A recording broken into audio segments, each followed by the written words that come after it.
आदतें अच्छी या बुरी होती है। अच्छी आदतों से हम जीवन में वो सब पा सकते हैं जिनकी हम इच्छा रखते हैं। दूसरी तरफ बुरी आदतें हमसे सब कुछ छीनने की शक्ति रखती हैं। आदतें हज़ारों तरह की होती है, लेकिन अगर हम किसी भी आदत को ज़रूरत से ज़्यादा दोहराते हैं तो वह बुरी आदत बन जाती है। जैसे खाना कोई बुरी आदत नहीं है, लेकिन ज़्यादा खाना या खाते ही रहना एक बुरी आदत है। बोलना कोई बुरी आदत नहीं है, मगर ज़्यादा या बेवजह बोलना एक बुरी आदत है। आज हम बड़बोले विद्यार्थी की कहानी से जानेंगे इस आदत से होने वाले नुकसान और इससे छुटकारा पाने के तरीके। एक बार की बात है, एक गुरु का एक शिष्य बहुत अधिक बोलने की आदत से परेशान रहता था। जब भी वह किसी से मिलने के बाद अपने दोस्तों के सामने उस व्यक्ति के बारे में अपनी विचार देना शुरू कर देता, चाहे कोई उससे पूछे या नहीं। वह अपने आसपास की लगभग हर चीज़ के बारे में, आश्रम में रहने वाले लगभग हर छात्र और शिक्षक के बारे में अपनी राय बताता। उसकी अपनी सकारात्मक या नकारात्मक राय थी, जिसे वह बिना सोचे समझे लोगों के सामने रख देता। जब भी आश्रम में रहने वाला कोई अन्य छात्र उसके पास कोई समस्या लेकर आता, तो वह उसकी पूरी बात सुने बिना उसे सलाह देना शुरू कर देता। वह अक्सर अपने दोस्तों से कहता रहता था कि तुम इस काम को ऐसे करो, वह काम ऐसे ही करना चाहिए। उसे अपने आसपास की चीज़ों के बारे में जो भी आधा अधूरा ज्ञान था, वह बीच बीच में गपशप के दौरान बात करके उस ज्ञान का ढोंग करता था। उसकी इन्हीं हरकतों के कारण आश्रम के किसी भी छात्र या शिक्षक कभी उसे गंभीरता से नहीं लेते। अक्सर उसके साथ पढ़ने वाले छात्र उससे दूर रहने की कोशिश करते थे, क्योंकि वह उन्हें हर बात पर सलाह देता था। कोई नहीं चाहता था कि वह उनका दोस्त बने, हर कोई उससे दूर रहना पसंद करता था और अक्सर आश्रम में रहने वाले अन्य छात्र उसकी पीठ पीछे उसकी इन आदतों के लिए उसका मजाक उड़ाते थे।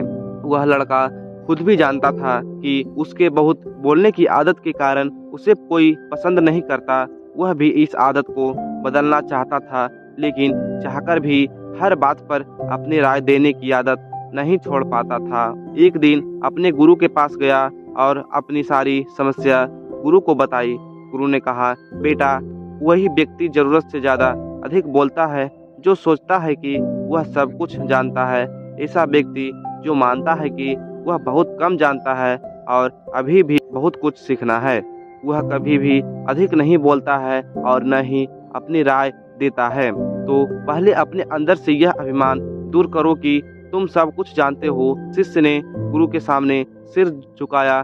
गुरु ने कहा, बेटा, मैं एक दिन में आपकी बहुत ज़्यादा बात करने की आदत एकदम से खत्म नहीं होगी, तो पहले अपने अंदर से यह अभिमान दूर करो कि तुम सब कुछ जानते हो। शिष्य ने गुरु के सामने सिर झुकाया। गुरु ने कहा, बेटा, मैं एक दिन में आपकी बहुत ज़्यादा बात करने की आदत एकदम से खत्म नहीं होगी। आपको धीरे धीरे अपने अंदर से ये आदत खत्म करनी होगी। लेकिन मैं तुमको यह जरूर बता सकता हूँ कि तुम्हें किन मौक़ों पर चुप रहना चाहिए, ताकि तुम खुद को दुखी होने और किसी बड़ी परेशानी में पड़ने से बच सको।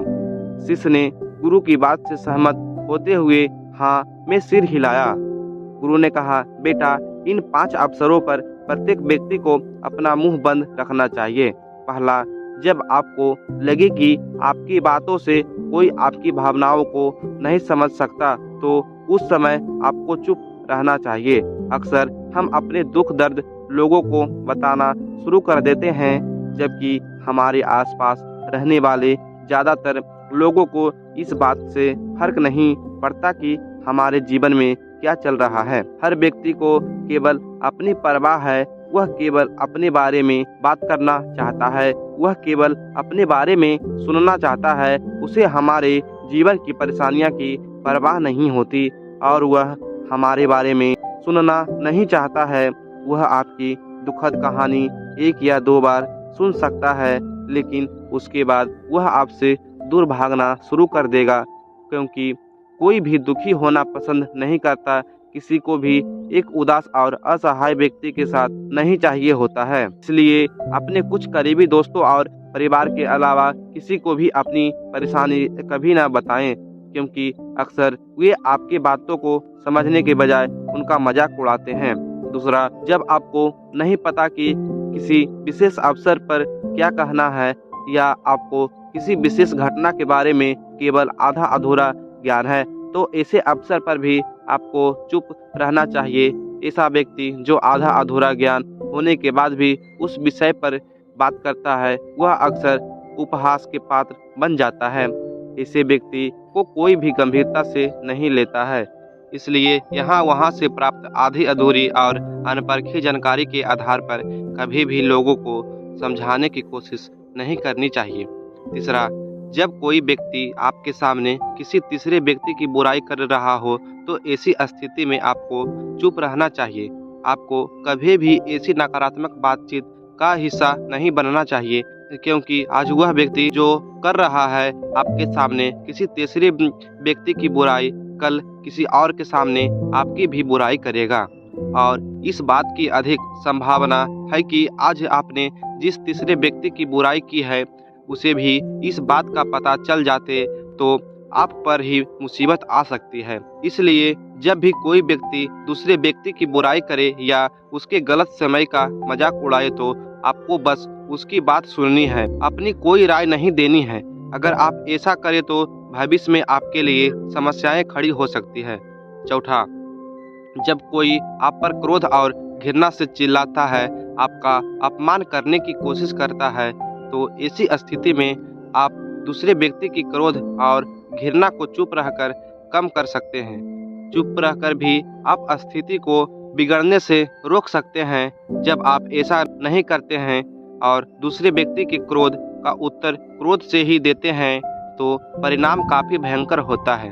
यदि आप उस समय चुप रहते हैं तो यह बात उस क्रोधी व्यक्ति के दिल में महसूस होती है। जब क्रोध शांत हो जाता है तो वह अपनी गलती पर पछताता है और इस बात की भी संभावना बढ़ जाती है कि आगे आकर आपसे माफ़ी मांगे अपनी गलती के लिए। और अगर वह माफ़ी नहीं मांगता है तो वह अंदर से दोषी महसूस करने लगता है और फिर अगली बार आप पर गुस्सा करने या नफरत करने से पहले कई बार सोचता है।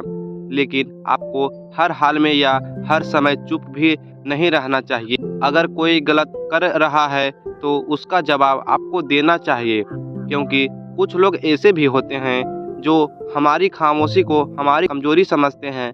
गुस्से में चुप रहने का यह तरीका केवल परिवार, करीबी रिश्तेदारों और कुछ करीबी दोस्तों के लिए ही सही है, हर इंसान के लिए नहीं। अगर आप हर जगह खामोश रहने लगे तो इसका गलत इस्तेमाल भी हो सकता है। पांचवा, जब कोई व्यक्ति अपने जीवन की कोई दुखद घटना या अपने जीवन की परेशानी साझा कर रहा हो, ऐसे में आपको चुप रहना होगा और सिर्फ उसकी बातों को सुनना होगा। अगर लोग ऐसे हैं कि उनके सामने किसी ने उनकी समस्या सुनाई नहीं की, उन्होंने समाधान देना शुरू कर दिया। हालांकि जब कोई व्यक्ति अपनी समस्या हमारे साथ साझा कर रहा है तो हमसे किसी सुझाव की उम्मीद नहीं करता है। वह चाहता है कि हम उसकी बात ध्यान से सुनें, क्योंकि जब हम उनकी बात सुनते हैं उस व्यक्ति को आंतरिक शांति मिलती है। उसे लगता है कि कोई मेरी बातों को समझता है। अधिकांश समय जब लोग अपनी समस्याओं को हमसे साझा करते हैं तो हमें केवल अपनी बात बताना चाहिए। अपनी बात बताना चाहते हैं, वे हमें से किसी भी प्रकार की सलाह नहीं चाहते। मुसीबत के समय किसी व्यक्ति को सांत्वना देने का सबसे अच्छा तरीका उस व्यक्ति की बात को ध्यान से सुनना है। जब हम बिना ध्यान दिए लोगों की बातों को ध्यान से सुनते हैं, बिना किसी सलाह के, तब उनकी आंखों में हमारे लिए सम्मान और स्नेह का भाव पैदा हो जाता है। उन्हें लगता है कि हम अधिक गंभीर, बुद्धिमान और शांत दिमाग वाले लोग हैं। इसलिए अब जब भी कोई अगली बार आपको अपनी समस्या बताए तो बस उसकी बातों को ध्यान से सुने। जब तक वह आपसे न मांगे उसे किसी प्रकार की सलाह न दें। मेरी एक बात हमेशा याद रखना, जब आप कम बोलते हैं तो लोग आपकी ओर अधिक आकर्षित होते हैं कि आप कौन हैं। और आप क्या सोचते हैं? शिष्य अब गुरु के शब्दों को समझ गया था कि किन परिस्थितियों में उसे चुप रहना चाहिए। उसने यह भी सीखा था कि कम बोलने से वह आश्रम में अपनी प्रतिष्ठा वापस पा सकते हैं। उसने गुरु को धन्यवाद दिया और वहाँ से चला गया।